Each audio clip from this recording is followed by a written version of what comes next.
ऐसा क्या है? हम ऐसे नहीं, हम नियम की बात कर रहे हैं। बोला नहीं है, बोल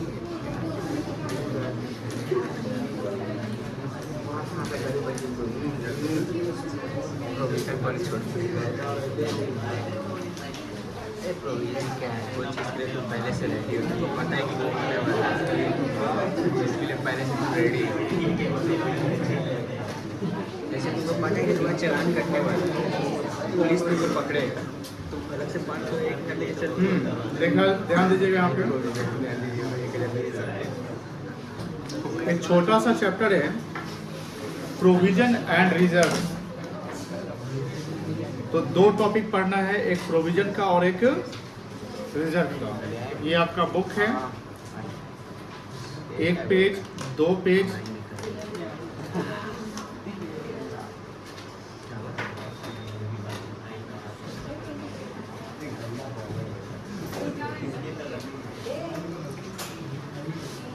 तीन पेज, चार page, 5 page and then exercise.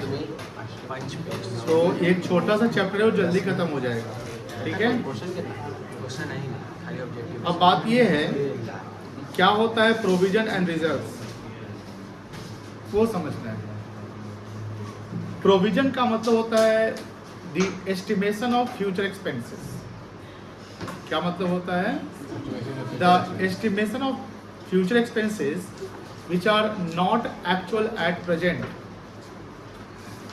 भविष्य के लिए जो हम एक्सपेंसेस का एक तरीके से बजट बनाते हैं कि इतना खर्चा हो सकता है आने वाले समय में, तो ये हमारे लिए प्रोविजन है,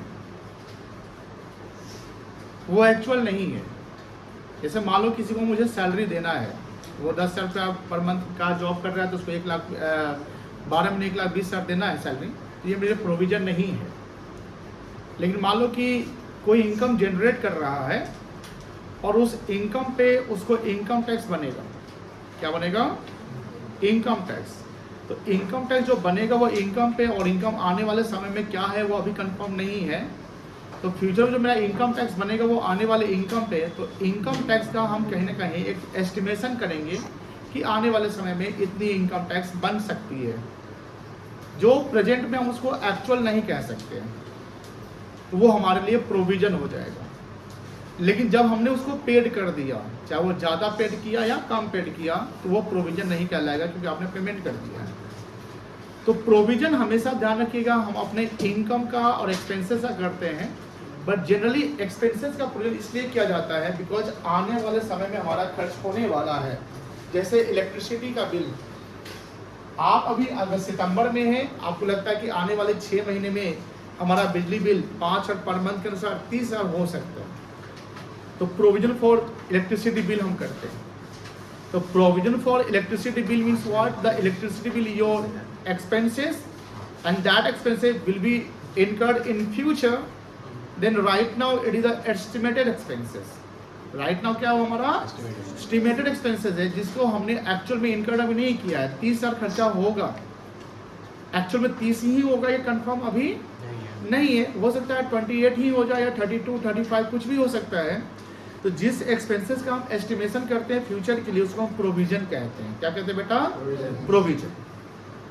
सपोज करते हैं कि हमारा एक डेटर है, एक नहीं ढेर सारे डेटर है, और डेटर कौन होता है? Person to whom goods sold on credit, and जिससे फ्यूचर में मुझे पैसे लेने हैं, वो हमारे लिए अभी क्या है? डेटर है। अब मान लो कि एक ऑर्गेनाइजेशन के लिए 10 लाख रुपए का डेटर है। एक ऑर्गेनाइजेशन के लिए कितना का डेटर्स है? आप राइट नाउ ये आप उम्मीद कर सकते हैं कि पूरा 10 लाख आ जाएगा। जिसके यहाँ पैसा बकाया है, क्या आप उससे 100% श्योर होंगे कि वो 10 लाख का 10 लाख मुझे दे देगा? बोलिए हाँ या ना? नहीं। कहीं ना कहीं कुछ पैसा हो सकता है कि आपका अभी डूब सकता है, इसको बोलते हैं डाउटफुल डेट। क्या बोलते हैं? आपने कहीं कहीं देखा होगा प्रोविजन फॉर डाउटफुल डेट ऐसा नाम है। तो एक बैड डेट होता है और एक डाउटफुल डेट होता है। तो बैड डेट क्या होता है? जो एक्चुअल में मेरा पैसा डूब गया। बैड डेट क्या होता है? जो एक्चुअल में पैसा आपका डूब गया, जो आपको डेटा से रिकवर नहीं हो सकता है, तो that is called bad debt. But आपको ये लगता है कि 2% डेटर 3% डेटर से पैसा रिकवरी नहीं हो सकता है, लगता है डूब सकता है, लगता क्या है डूब सकता है। तो डूब सकता है का मतलब कि हो सकता है कि दे भी दे पैसा, हो सकता है कि डूब गया या उससे ज़्यादा ही डूब गया। तो जो पैसा आपको लगता है कि इतना नहीं आ सकता है, लगता है मुझे उम्मीद है कि इतना नहीं आ सकता है, वो मेरे लिए डाउटफुल कहलाएगा। क्या कहलाएगा? डाउटफुल कहलाएगा। And that doubtful must be provision, और उसको बोलते हैं प्रोविजन फॉर डाउटफुल डेट, या उसी को बोलते हैं प्रोविजन फॉर बैड डेट, मतलब डूबने की आशंका है। तो provision for bad debt is the part of provision, but bad debt is not the part of provision. Why bad debt is not the part of provision? Because bad debt is the actual losses. जो हमारा actual loss हो गया या actual expense हो गया वो provision नहीं कहलाएगा। जो हमारा एक्चुअल में एक्सपेंस है या एक्चुअल में लॉस है वो प्रोविजन नहीं कहलाएगा। बट हमें फ्यूचर में लगता है कि इतना पैसा नहीं आ सकता है, इतना खर्चा हो सकता है, उसका हम अभी से एस्टिमेशन करते हैं, तो वही क्या कहलाएगा? प्रोविजन कहलाएगा। समझ में आ गई? हम मान लो मशीन खरीदते हैं, क्या खरीदते हैं? मशीन। तो मशीन में ईयर बाय ईयर का वियर एंड टीयर होता है। क्या होता है? Wear and tear, WEAR wear and TEAR tear. इसका मतलब होता है कि समय के अनुसार उसकी वैल्यू घट जाती है। समय के अनुसार उसकी वैल्यू क्या होती है? घट जाती है। जब समय के अनुसार उसकी वैल्यू घट जाती है तो उसी पे हम प्रोविजन करते हैं। हम ये मान कर चलते हैं कि हर साल 10% से उसका वैल्यू गिर जाएगा। अतः हमने मशीन खरीदा, हमने सोचा कि हर साल उसका वैल्यू कितना परसेंट से गिर जाएगा? 10% से। अब सपोज करिए कि 1 लाख रुपए की आपकी मशीन है। कितनी मशीन है? 1 लाख रुपए की मशीन है, और आपका उस पे 10% आपको लगता है कि हर साल 10,000 रुपया डेप्रिसिएट हो सकता है, यानी गिर सकता है। तो आप मुझे ये बताओ कि जो आपको ये लगा कि मशीन का वैल्यू 10,000 से गिर जाएगा या गिर गया, क्या एक्चुअल में 10,000 से वो घट सकता है? नहीं। वो तो आपने एस्टिमेशन कर लिया कि हाँ हर साल मुझे लगता है कि 10% से 10,000 से कम हो जाएगा। तो डेप्रिसिएशन का हम भी क्या करते हैं? एस्टिमेशन करते हैं कि I estimated that the life of machinery is 10 years and the ₹10,000 will be depreciated every year from the machinery. Then that 10,000 will be called the provision for depreciation, provision for expenses, and the name of expense is called depreciation. तो हम इसको बोलते हैं provision for depreciation. तो आपका एक concept clear हो गया है कि प्रोविजन का मतलब होता है एस्टिमेशन ऑफ द फ्यूचर और estimation of the upcoming expenses which are not actual at present. कोई दिक्कत नहीं है सर। अब रिजर्व क्या है?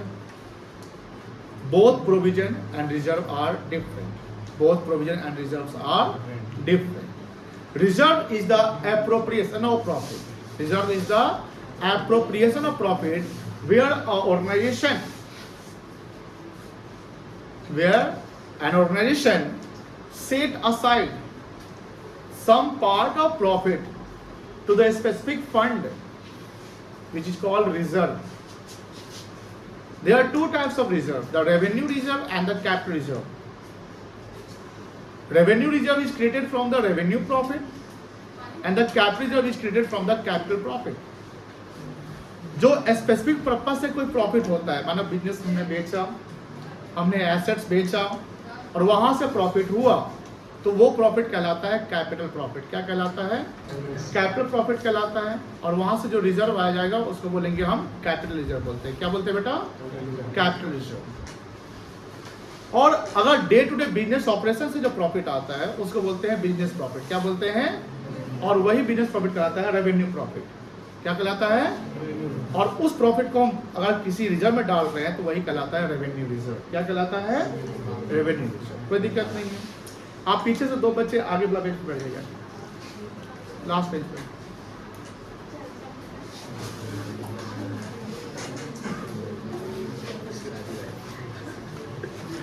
रविंद्र जी वहां से चेंज करिए। हमारा जो टॉपिक है ये प्रोविजन एंड रिजर्व। मतलब ये है कि एस्टिमेशन हम अगर एक्सपेंस का कर रहे हैं तो हमारे लिए प्रोविजन है, बट प्रॉफिट का कोई टुकड़ा हम रिजर्व में डाल रहे हैं तो हमारे लिए रिजर्व है। दोनों अलग है। ये प्रॉफिट का पार्ट होता है। ये किसका पार्ट होता है बेटा? प्रॉफिट का पार्ट होता है। और ये प्रॉफिट का पार्ट नहीं है, ये एस्टिमेशन ऑफ क्या है? एक्सपेंसेस। क्या है बेटा? एस्टिमेशन ऑफ एक्सपेंसेस है, कोई दिक्कत नहीं है, क्लियर है। अब इसको हम लोग लिखेंगे और एक चीज ध्यान रखिएगा, आवाज कहीं से नहीं आनी चाहिए, ध्यान रखिएगा, लिखिए।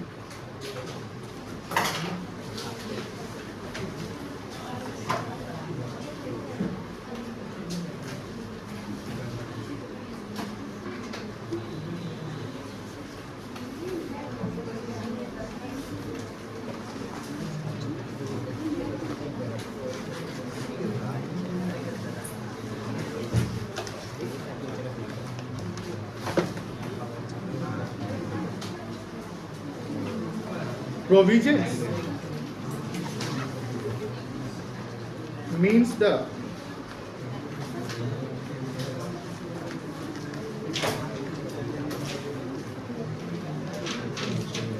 estimation of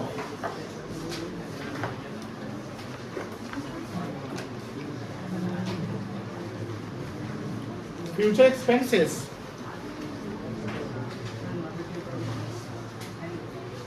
which are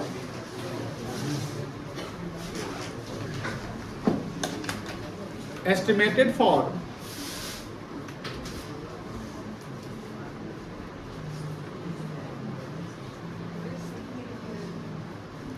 upcoming periods.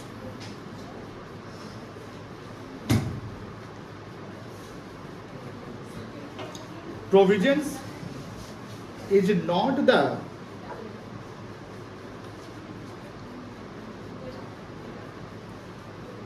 actual expenses, it is just the estimation of expenses where an organization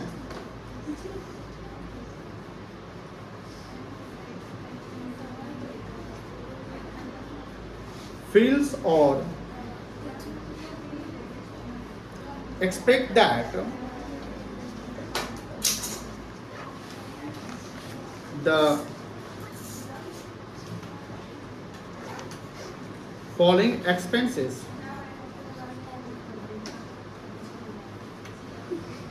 may be incurred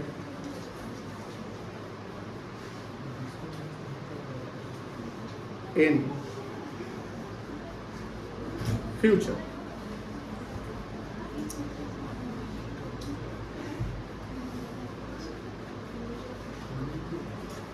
Some examples of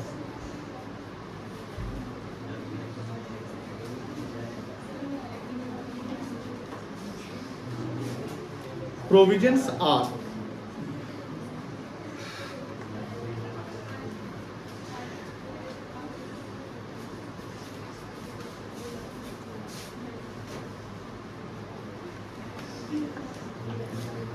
provision for tax,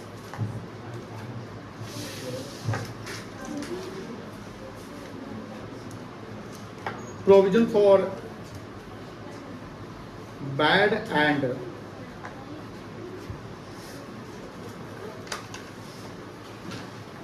doubtful debts,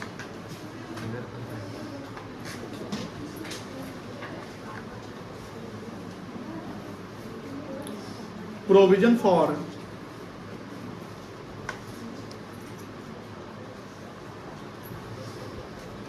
depreciation,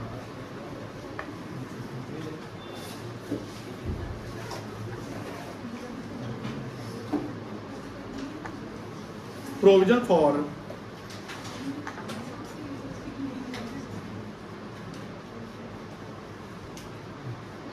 electricity bill,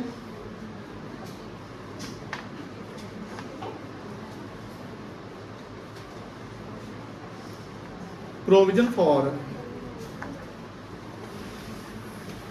repairs.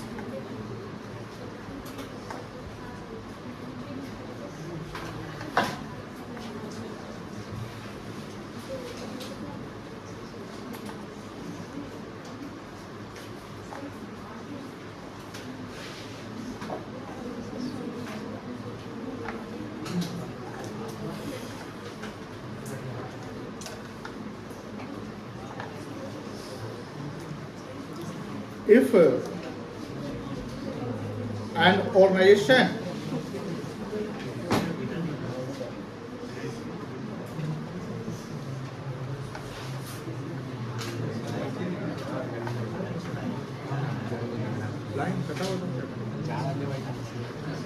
if an organization नहीं चाहते paid income tax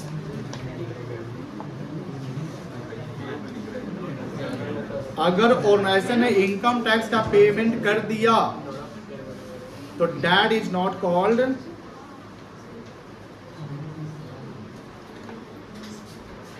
provision. It is not be the provision.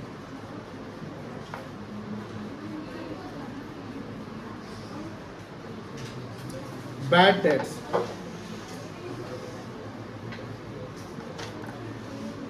is the loss of the organization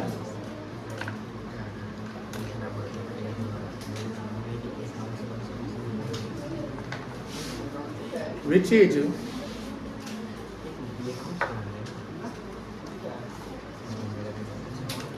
irrecoverable from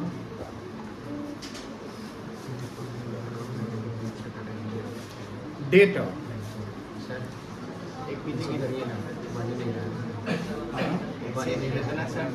तुम चल जाओ कुछ and it is प्रियम जाओ actual loss for the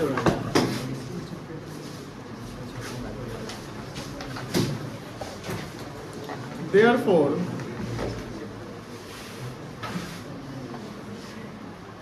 it will not be the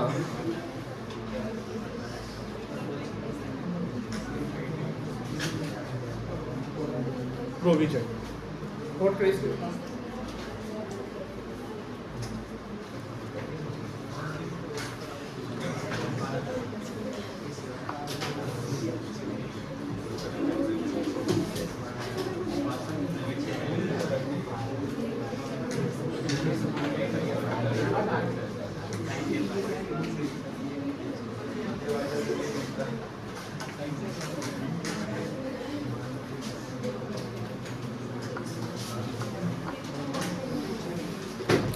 Meaning of reserves.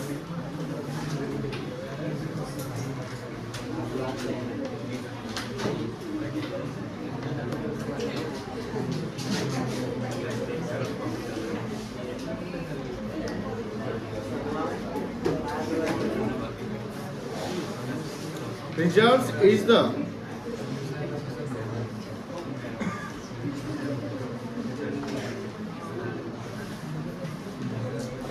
appropriation of profit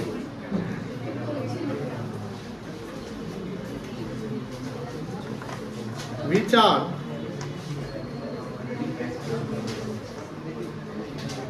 set aside in some specific fund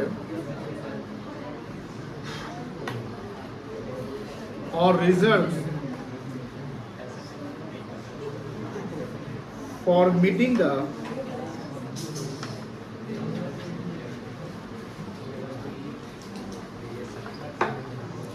futures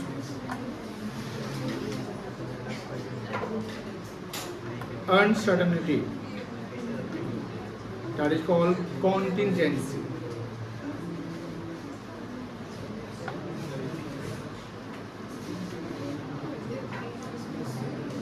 Reserves are of two types.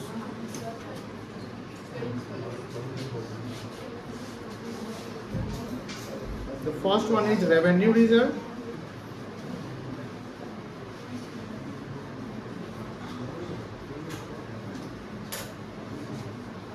And the second one is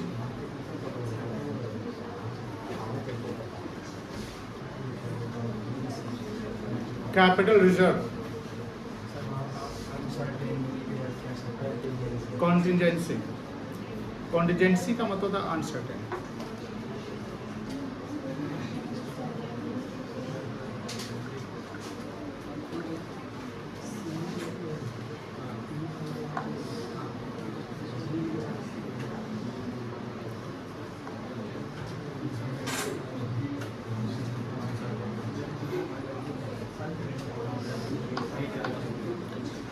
Revenue reserve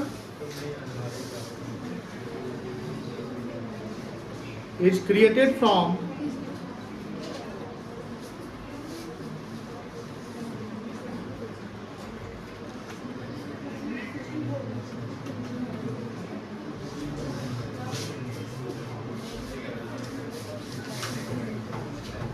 revenue profit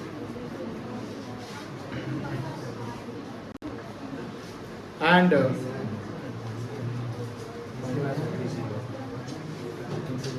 revenue profit is earned by, पीछे मत देखिए, organization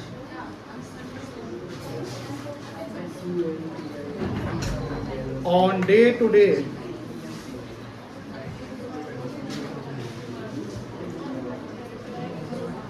of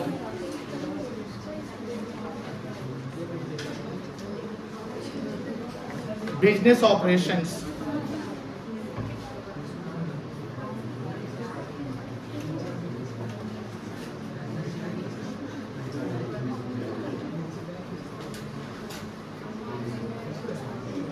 Some examples are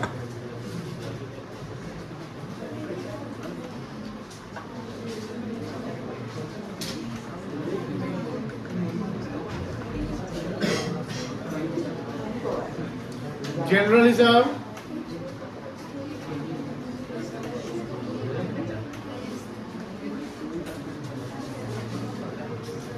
reserve fund,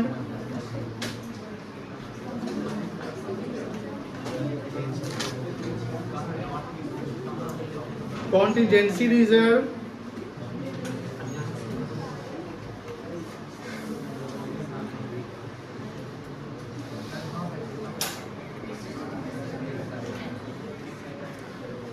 अरे किसी का phone चल रहा है क्या? बहुत देर से चल। Capital redemption reserve,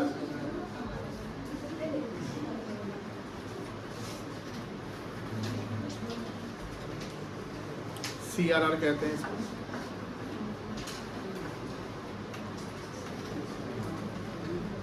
debenture redemption reserve,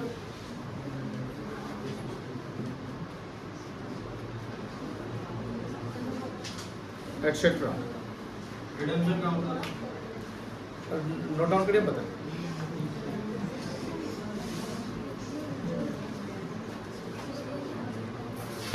common reserve, common मतलब जनरल टाइप का रिजर्व। प्रॉफिट का कुछ हिस्सा रिजर्व में डालना है तो जनरल डाल दो, उसको बोलते हैं जनरल रिजर्व बोलते हैं। दूसरा रिजर्व फंड, जस्ट किसी का कुछ पार्ट है कि आप एक अलग टाइप का फंड क्रिएट करते हैं कि हमको रिजर्व फंड क्रिएट कर देना है, ये भी रेवेन्यू रिजर्व का पार्ट होता है। कॉन्टिजेंसी रिजर्व, कॉन्टिजेंसी का मतलब होता है अनसर्टेनिटी। कॉन्टिजेंसी का मतलब क्या होता है? अनसर्टेनिटी। कॉन्टिजेंट, हैपनिंग और not happening of an event depends upon the future. किसी घटना का होना या ना होना वो आज डिपेंड नहीं कर रहा है, वो डिपेंड कब होगा? फ्यूचर वो डिसाइड करेगा कि आपका कोई घटना हुआ कि नहीं, यानी लॉस फ्यूचर में हो सकता है और नहीं भी हो सकता है। बिजनेस का एक इसेंशियल एलिमेंट होता है रिस्क। क्या होता है बेटा? आज देखो नेपाल में जो घटना हो रही है, कंपनी जो कितना लॉस हुआ, चाहे वो टाटा हो, चाहे हुंडई हो, हिल्टन देखोगे जो 5 स्टार होटल है, ये सब कंपनी को लॉस हुआ है। इसका मतलब ये नहीं कि कंपनी बंद हो जाएगी, कंपनी चलेगी ना। तो कंपनी अगर चलेगी तो इतने सारे लॉस को हम कैसे सेटअप करेंगे? तो कंपनी ऐसी, ये तो अनसर्टेन था ना, जो आग लगा या घटना हुआ नेपाल में, जो भी प्रदर्शन हुआ, कोई एक्सपेक्ट किया था कि इतना बड़े लेवल पे ऐसा हो सकता है? सरकार गिर जाएगा, चलो ठीक है गिर जाएगा, लेकिन इतना बड़े लेवल पे कंपनी को नुकसान हो जाएगा, कंपनी ने एक्सपेक्ट नहीं किया होगा। कंपनी को ये उम्मीद रहा होगा कि हम जिसको टैक्स देते हैं वो हमें प्रोटेक्ट करेगा। हम सरकार को टैक्स क्यों देते हैं? प्रोटेक्शन के लिए ना। और सरकार को हमने टैक्स दिया, सरकार ने प्रोटेक्ट नहीं किया, हमारा बिजनेस को जला दिया। तो कंपनी जो होती है इसके लिए कुछ रिजर्व बनाती है कि हैपनिंग और not happening of an event depends on future is called contingency. उसको क्या बोलते हैं हम लोग? Contingency, uncertainty. अब ऐसे लॉस जो फ्यूचर में अगर हो गया, उस लॉस को कैसे भरपाई करेंगे? कोई फंड बना के रखे हैं? हाँ, उसी को बोलते हैं, जो हम फंड उस पर्पस के लिए बनाते हैं उसको बोलते हैं कॉन्टिजेंसी रिजर्व। यानी कंपनी का जो लॉस हुआ उस लॉस को हम सेटअप किससे कर लेंगे? कॉन्टिजेंसी रिजर्व से कर लेंगे, कोई दिक्कत नहीं। अब एक बच्चा का सवाल था, रिडम्पशन का मतलब क्या होता है? रिडम्पशन हम लोग पढ़ना 12th में बहुत बड़े लेवल पे। रिडम्पशन का मतलब होता है रीपेमेंट। रिडम्पशन का मतलब क्या होता है? रीपेमेंट।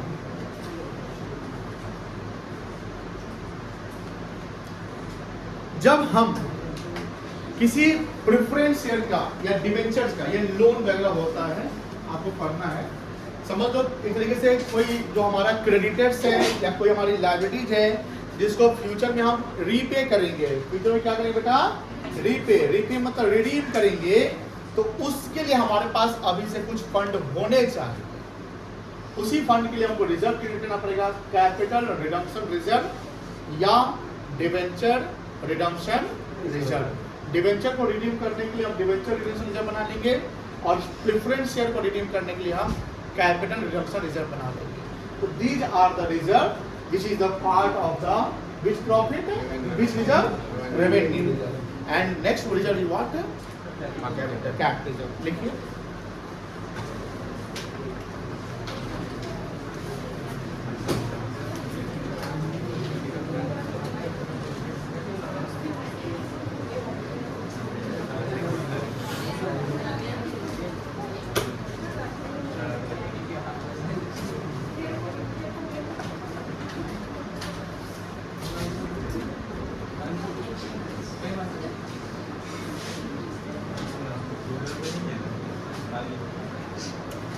पढ़ते समय कोई पानी नहीं पिएगा।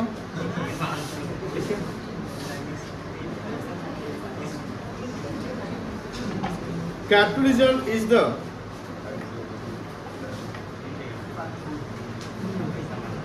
Reserve which is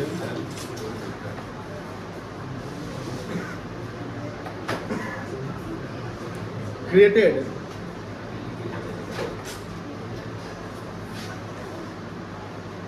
from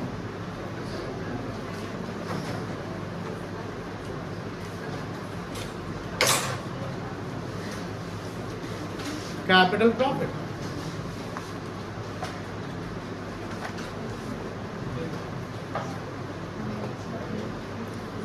Capital profit is the profit which is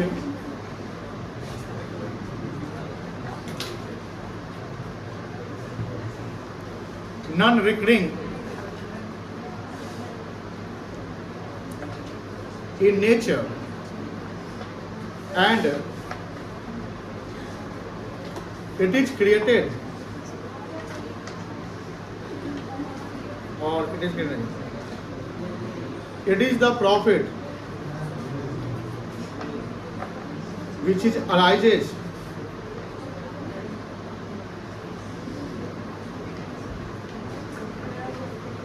on sale of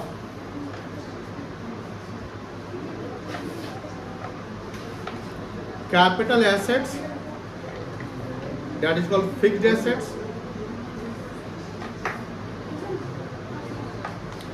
and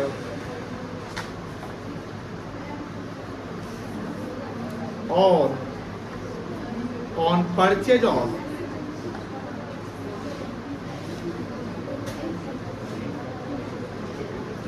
business at profit.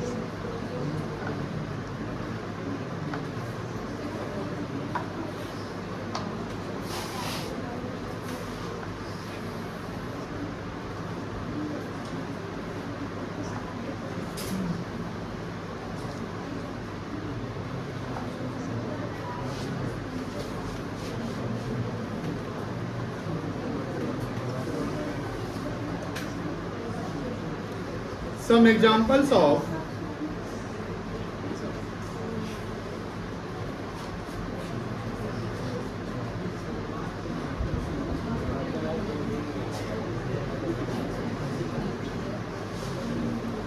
Capital profit are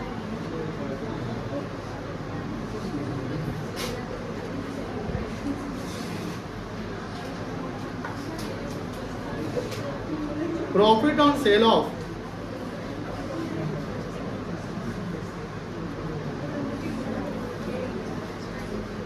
capital assets, profit on purchase of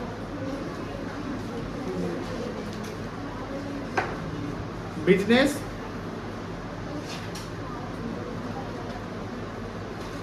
profit on sale of shares,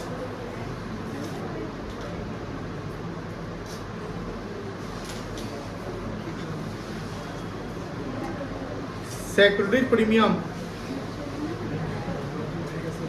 at the time of issue of shares,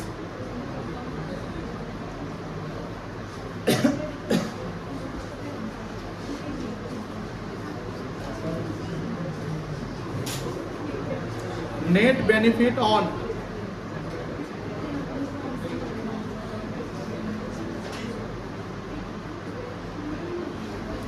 forfeiture of shares,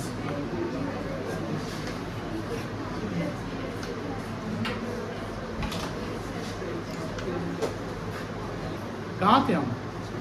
हाँ, आप सुनेंगे PW जो है वो IPO लाने वाला है, तो उसको सुना है? कौन कौन सुना है? हैंड रेज करो। अच्छा, हम ही बताए थे, तो हम बताए तो सब सुना होगा, 2-4 लोग हैंड उठाया है। PW फिजिक्स वाला जो है, अच्छा वो IPO क्यों ला रहा है समझिए।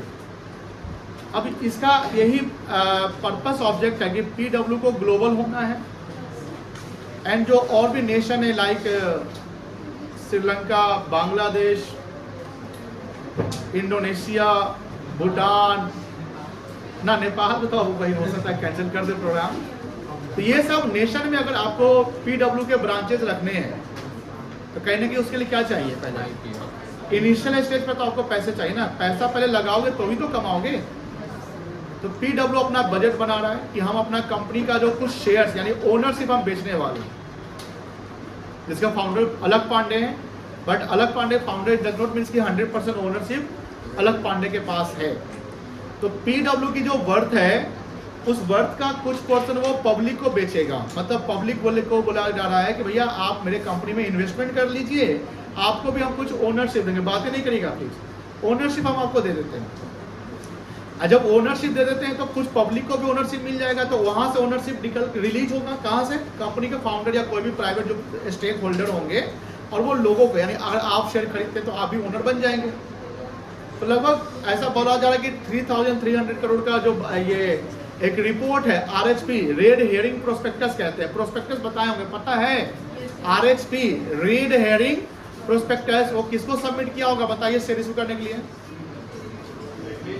किसको? बोलो ना। सेबी को। सेबी मतलब सवाल पूछना नहीं है, बताना है सेबी को किया होगा। अब यहाँ बात है कि सेबी को हो गया है, न्यूज में आ रहा है कि अब ऐसा फाइनलाइजेशन के एज पे है, 4-5 महीने में ये हो जाएगा।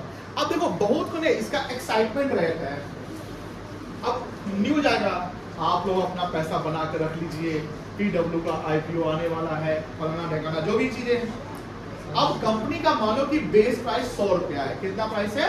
100 रुपया। सुने ध्यान से, तो 100 रुपया अगर कंपनी का बेस प्राइस है तो 3000 डिवाइडेड बाय 3000 करोड़ लाना है। एक शेयर का दाम हम रख देते हैं 100 रुपया, तो 3000 करोड़ डिवाइड 100 करेंगे तो कितना आ जाएगा? 3 करोड़। तो कंपनी 3 करोड़ शेयर इशू करेगी, सॉरी 3 करोड़ 30 करोड़ हो जाएगा ना? नहीं समझ रहे हैं? कंपनी को कितना फंड अरेंज करना है बेटा बताइए? 3000 करोड़ मान लेते हैं, और एक शेयर से कितना कंपनी का प्राइस रखा है? तो कंपनी कितना करोड़ शेयर इशू करेगा? 30 करोड़। ये तो रुपए है, 3000 है ना, और एक शेयर का दाम हम कितना, यानी एक शेयर मतलब एक यूनिट का दाम रख दिया 100 रुपया। अगर आप 10 शेयर खरीदेंगे तो 10 × 100 1000 रुपए, 100 शेयर खरीदेंगे तो 100 × 100 10,000 रुपए। समझ में आ रही ना मेरी बात? अब मान लो कंपनी को यहाँ पर क्या फायदा होगा कि 3000 करोड़ का हमने बना लिया, लेकिन होगा क्या कि कंपनी मान लो 100 रुपए का शेयर वो 400 में इशू कर रही है, उसका प्राइस रख दिया 400 रुपया। कंपनी के शेयर का बेस प्राइस कितना है? जब तक नहीं बोलोगे नहीं सीखोगे। कंपनी के शेयर का बेस प्राइस कितना है? इसी को फेस वैल्यू कहते हैं। क्या कहते हैं? फेस वैल्यू या पार वैल्यू, मतलब इसका बेस प्राइस है, इससे कम में नहीं। लेकिन जब आप अपने बेस प्राइस, जैसे आप लोगों को हम एक एग्जांपल बताते हैं तो आपको और आसानी समझ में आएगा। आईपीएल में ना ऑक्शन जब होता है तो हर प्लेयर का एक बेस प्राइस होता है ना, और उस प्राइस से ज़्यादा पर खरीदाता है कि नहीं खरीदाता है, लेकिन बेस से कम पे तो नहीं होना है। वही बात यहाँ पे। तो कंपनी का शेयर का बेस प्राइस कितना है? 100, बट कंपनी ने उसका प्राइस मार्केट के लिए कितना रख दिया है?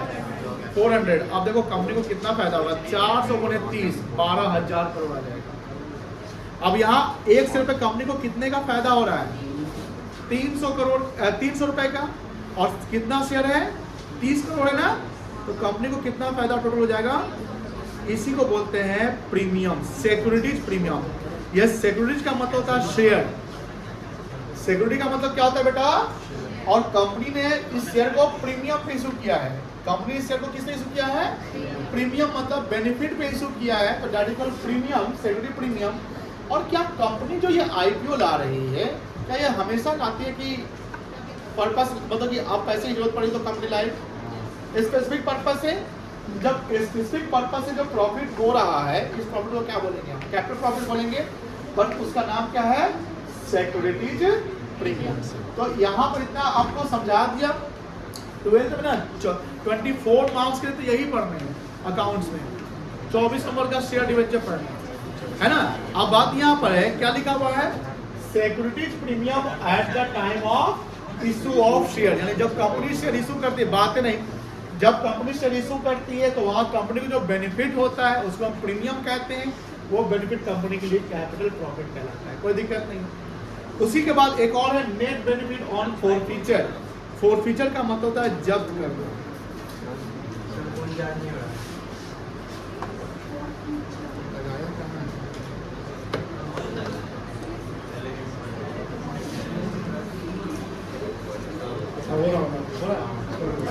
हाँ, फोरफीचर का मतलब क्या होता है? फोरफीचर का मतलब क्या होता है? जब्त करना। जब कंपनी शेयर इशू करती है और अगर उस शेयर पे शेयर होल्डर से पैसा नहीं मिलेगा तो कंपनी उसको नोटिस देती है पेमेंट करने के लिए। अगर उस नोटिस का रिप्लाई नहीं करते हैं या पेमेंट नहीं करते हैं शेयर होल्डर, तो कंपनी आपके शेयर को जब्त कर लेगी। और जब्त कर लेगी तो जो पैसा भी आप दे चुके हैं वो कंपनी के लिए फायदा हो जाएगा। उसी को फोरफीचर कहते हैं। क्या कहते हैं बेटा? फोरफीचर। ये सब कैपिटल प्रॉफिट का एग्जाम्पल है। यहाँ तक लिख लिया है ना, ये लिखने की जरूरत नहीं है। किताब लाए हैं?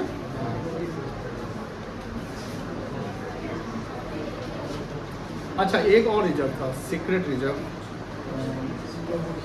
अच्छा, जो बोलते थे इसको,